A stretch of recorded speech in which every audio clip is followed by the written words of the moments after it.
또 다른 설렁탕 집에 깍두기 담그는 날, 감칠맛 나는 새우젓을 듬뿍 넣고 큼지막하게 자른 무를 한나절 잘 절여 식감을 살린다.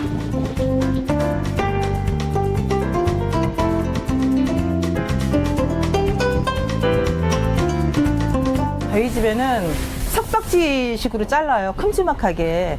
조그맣게 육각형으로 잘라서 드시는 거하고 석박지로 잘라서 드시는 거하고 이 식감이 좀 다른 것 같아요. 깍두기로 소비되는 무만 일주일에 200개에 달한다. 고기 국물에 밥을 말아 먹을 때 씹는 맛과 개운함을 주는 깍두기는 최고의 궁합이다. 서울 사람이라면 이 절묘한 조합을 모를 리 없다.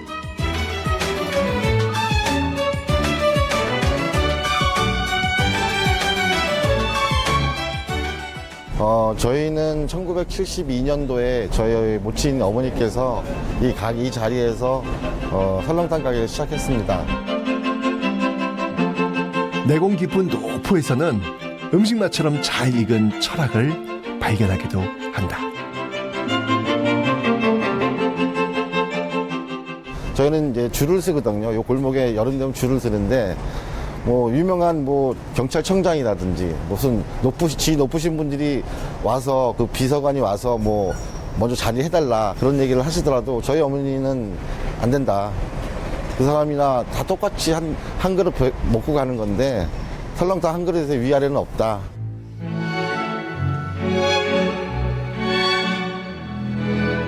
누구에게나 똑같이 한 그릇에 7,000원! 차별하지 않는 뜨끈함. 서울의 맛이란 때로 달다, 짜다, 쓰다 그런 표현만으로는 다 말할 수 없는 것 아닐까? 제가 생각하는 서울의 맛은 탕평이라고 생각합니다. 모든 사람들이 평등하게 즐길 수 있고 맛볼 수 있는 그런 음식이기에 저는 서울의 맛은 탕평이라고 생각합니다. 무럭무럭 힘이 나는 저 한 그릇이 문득 거룩하다.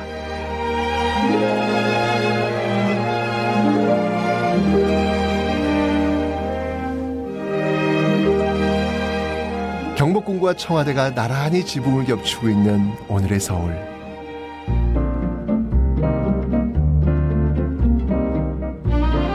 우리 문학계의 원로 황석영 선생을 광화문 앞에서 만났다. 현대사를 온몸으로 돌파했던 그는 스스로를 근대의 자식이라 하였다. 저 북촌 이쪽은 이제 주인층들, 이게 이른바 이제 아전이라고 그러는 쪽이 많이 살았는데, 사실은 이게 저 음식 문화는 중인층 문화입니다. 사대부 문화가 아니고. 예, 그 사대부들은 음식 먹는 것도 이제 절제되고 제한되어 있기 때문에 상인 계층이나 뭐 아전 계층이니 중인 계층들은 굉장히 자유스럽잖아요. 그러니까 음식 사치를 했어요. 서울 음식이 아마 이 근방 언저리에서 이제 이렇게 궁중의 음식하고 이렇게 서로 섞이기도 하고 이러면서 이제 다양한 음식의 에너지가 서로 섞이고 끓었던 광화문 일대.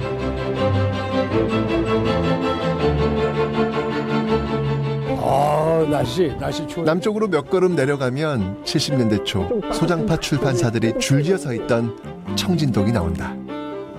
그때 이 거리에는 밤낮으로 문인들이 오갔다. 전후복구 이후에 집장사 집들이 생기고 그러면서 거실이라는 개념이 생겨.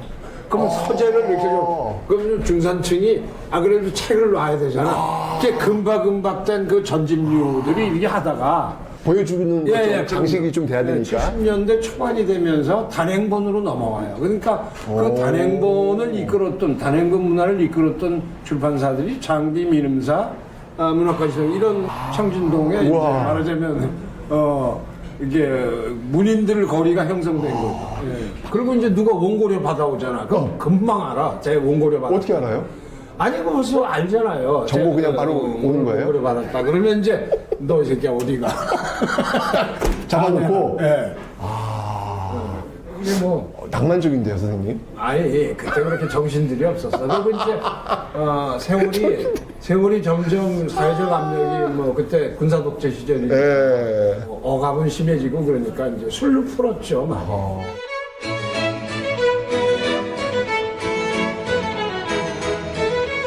깊고 진한 국물이 늘 가마솥에서 부글부글 끓고 신선하고 푸짐한 재료들을 크게 한 국자씩 부어 끓이면 금세 완성되는 식탁.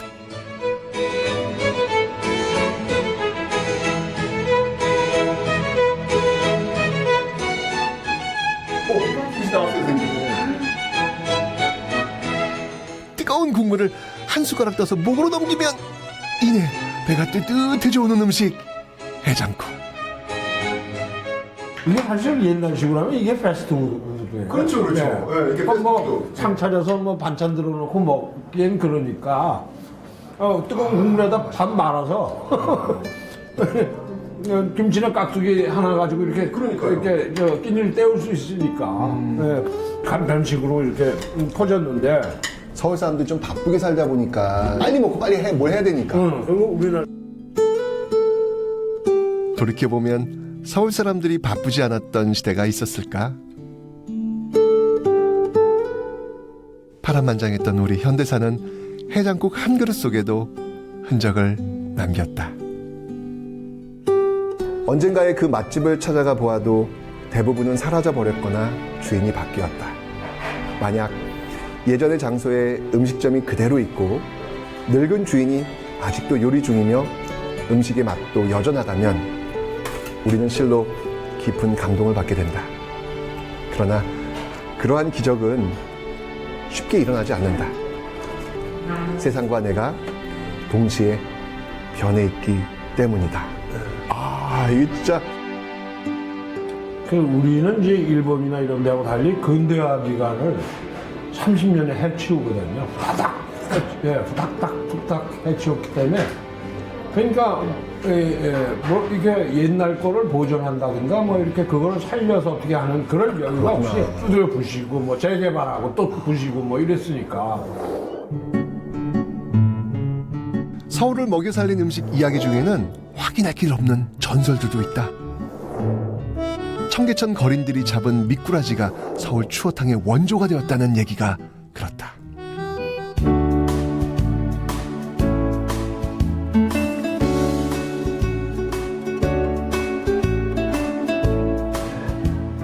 일제강점기에 문을 연 추어탕집. 청계천변 무교동에 있다가 지금은 좀 더 북쪽으로 자리를 옮겼다.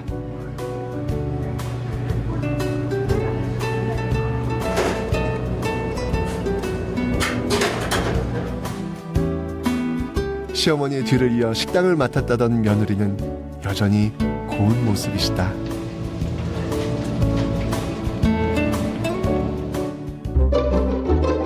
붉은 국물에 미꾸라지가 동실동실 뜬 서울식 추탕.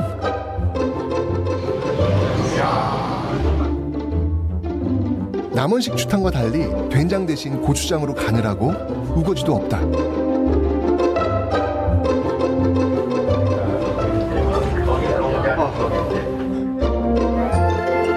무엇보다 통째로 된 미꾸라지가 서울식 추탕의 특징이다. 이게 솔직히 추탕을 먹기 힘들어하는 사람들이 아 얘가 너무 그대로 있어요. 너무 그대로 있잖아요. 이거 왜 안 가시고? 서울 사람들이 깍쟁이라서 그 고등어를 가르도 우리가 모르지 않냐? 그러니까 우리가 손품을 봐야 된다. 눈으로 봐야 된다. 이야 몇 마리 들어간지 봐야 된다. 이제 그런 말씀들이 있으시고 무엇보다 궁금했던 청계천 미꾸라지의 전설을 여쭤보았다. 청계천 쪽에서도 이렇게 왜 저 미꾸라지 이런 것들이 많이 나왔어요? 아유 거짓말이야. 거짓말이에요? 아우, 내가 청계천에 거짓말. 내가 아마 이게 마지막 세대인지도 몰라. 아, 어머니 오늘 지금 굉장히 중요한 증언하시는 예, 거예요 지금요? 서울에 네네네. 6.25 나고 들어오니까 그 밑에 다 염색 집이었어. 이게 옷이 없으니까 군복을 다 염색을 해서 입었기 때문에 그렇게 해서 다들 거지들이 거기서 막 이렇게 하고 그래서 얼마나 지저분했는데 무슨 미꾸라지가 어떻게 나와. 응? 청계천 미꾸라지로 만든 것은 아니지만 점점 더 사라져가고 있는 서울식 추탕 한 그릇을 나이 도시락에 담았다.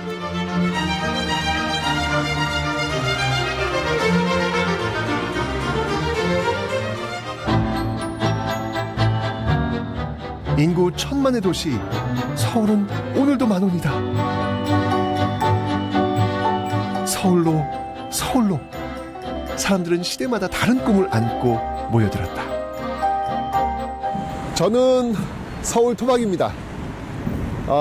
그런데 이 거대 도시 서울에서 저는 소수입니다. 통계 자료에 의하면 서울 인구에서 서울 토박이 비율이 35%밖에 안 된다네요. 어느 소설가가 이런 이야기를 하죠. 서울은 만인의 타향이다. 이 표현 진짜 딱 맞는 것 같아요. 일자리를 찾아서, 이 꿈을 찾아서, 사랑을 찾아서 지방에서 올라온 그 사람들의 음식, 그 음식은 과연 서울의 어떤 모습으로 녹아들어갔을까요? 상경한 자들의 도시 서울은 8도의 밥상이 경합하는 맛의 수도였다.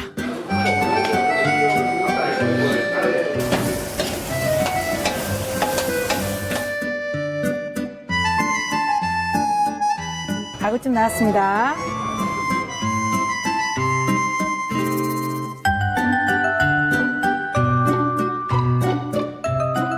열네 살 때 진도에서 상경했다는 사장님.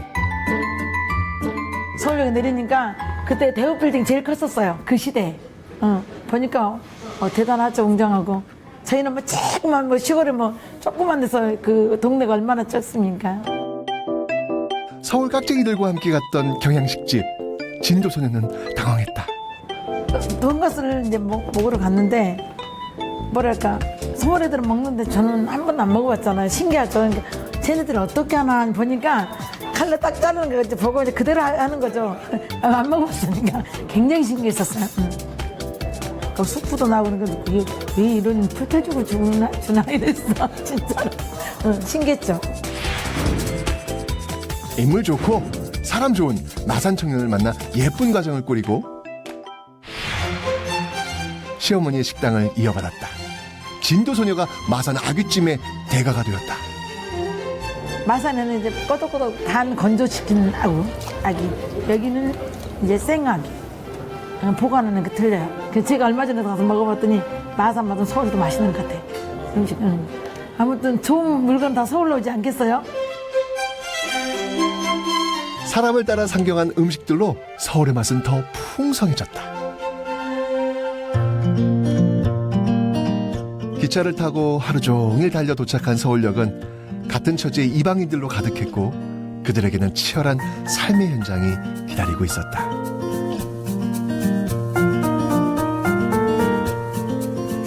무작정 상경시대의 상징이었던 옛 서울 역사를 내려다본다.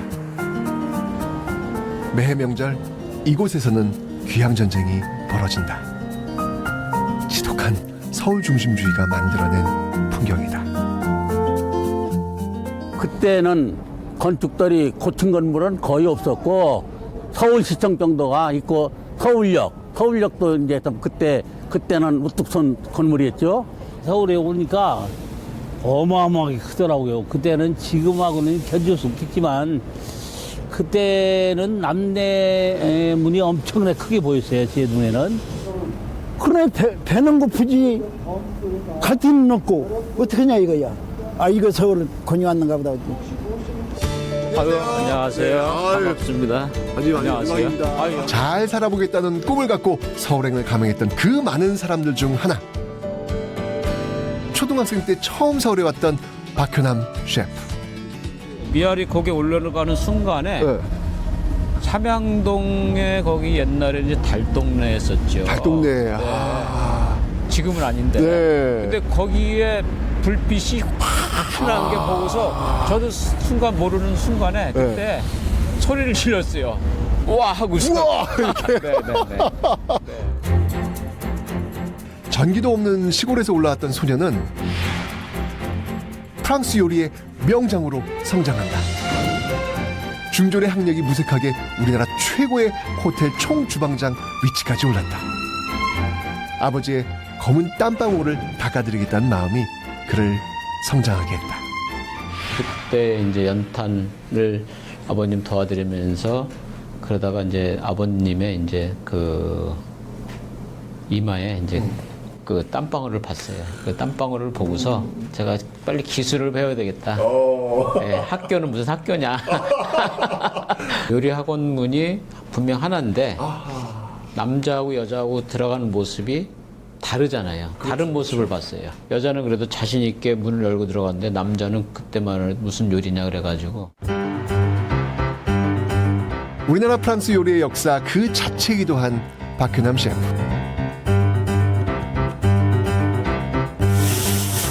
대가는 프랑스 요리 3가지로 서울의 역사를 표현해보겠다고 했다.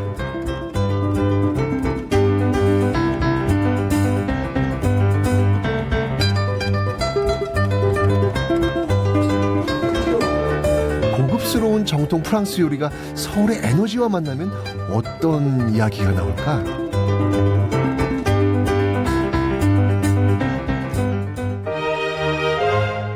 (70년대를) 대표하는 요리 꼬꼬뱅. 프랑스 요리의 전형이자 입문하는 이를 위한 프랑스 요리다.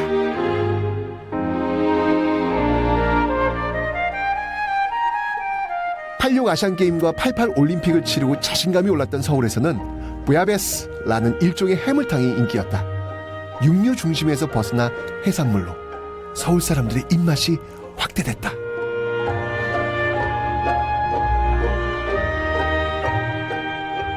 (90년대는) 보다 과감해진다. 완도산 전복과 미역을 적극적으로 써서 프랑스인들도 감복하는 프랑스 요리를 만들어냈다.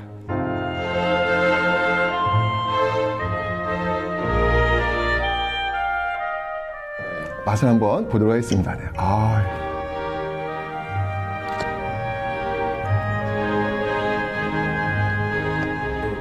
이건 감동입니다. 미역 1902년 서울 최초의 서양식 호텔 안에 서양식당이 생긴 이래 일본식으로 변형된 경양식이 유행하기 시작했다.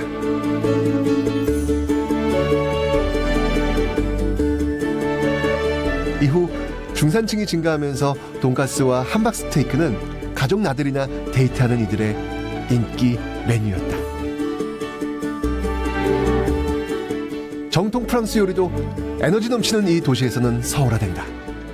90년대 우리나라에 그 국제 총회 이런 거를 많이 있었죠. 국제대회 많이 있었잖아요. 네, 예. 있었습니다. 그러면서 외국에서 손님들도 많이 오고. 그렇죠, 그렇죠. 그러면서 제가 이제 욕심이 생긴 게 프랑스 음식 70년대 해봤고 80년대도 해봤고 네. 90년대 이때 흐르면서 제가 생각한 게 프랑스 음식 우리나라 농산물도 얼마든지 할 수 있다. 와, 이게 지금 이게 만두네요. 프랑스 만두인데 프랑스 만두. 네, 라비올리. 선생님, 네.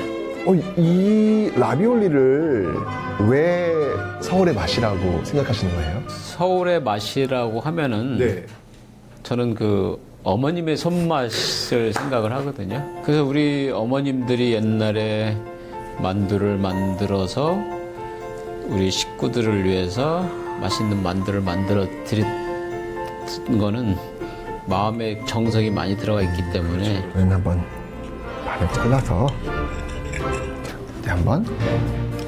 서울 사람이면 누구나 아는 만두피의 얇고 매끈한 질감 속에 프랑스 요리가 담겼다. 왠지 모르게 프랑스 요리지만 익숙한 맛이 있어요. 네. 와.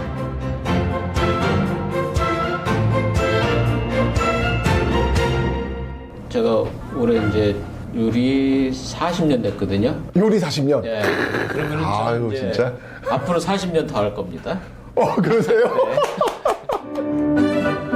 앞으로 또 40년 새로운 조리법과 미감이 더해지고 그것이 다시 서울의 맛을 이루지 않을까?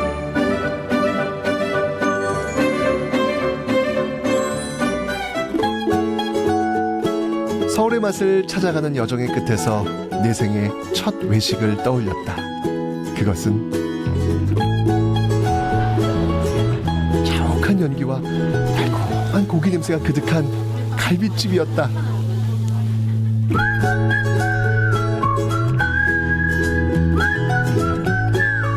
넉넉하지 않던 우리 가족이 둥글게 모여 고기를 구워 먹던 그 순간은 평생 잊지 못할 행복한 장면이다.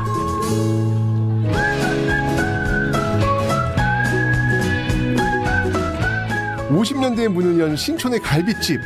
의자 하나 없이 모두가 둘러서서 빨리빨리 고기를 구워 먹고 소주 한 잔 털어놓는다.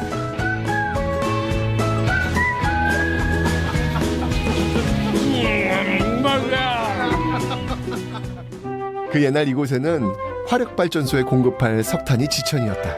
이거 새카맸었으니까 이 동네가. 그러니까 여기는 참새도 새카맸어요. 발전소와 기차역에서 일하던 그 많던 노동자들은 궁중의 너비아니처럼 고상하진 않지만 넉넉하고 기름진 고기 몇 점으로 고단함을 잊었을 것이다. 우리 서울에는 그 맛의 깊은 맛을 찾는 게 이제 여기 저 남도는 햇바닥을 탁탁 쏴야 기분이 야 이거 맛 좋다고 그러거든. 우리는 아니거든. 딱 한 3번 씹었을 때 침샘이 싹 나올 때 그때 야 이거라고. 담백하다, 은근하다. 서울의 맛을 형용할 상찬들을 하나하나 담는다. 하지만 이 속에 담긴 것은 단순히 혀끝에서 느껴지는 맛뿐은 아닐 것이다. 서울의 맛은 어떤 맛일까요? 조선 개국 후 바로 이곳 수도 한양의 시간, 개항 이후 근대화의 시간, 광복 이후 현대의 시간, 이 시간의 층들을 모두 담아내고 있는 한 곳에 어우러져 있는 그 시간 속 우리의 음식, 그것이 바로 서울의 맛이 아닐까.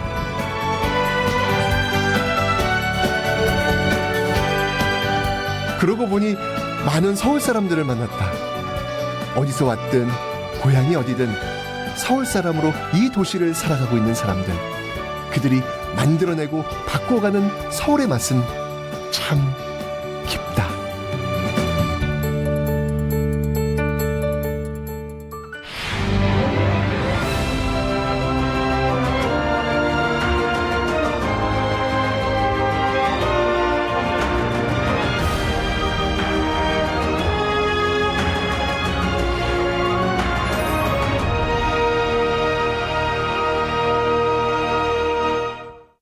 제가 생각하는 서울의 맛은 해장국입니다.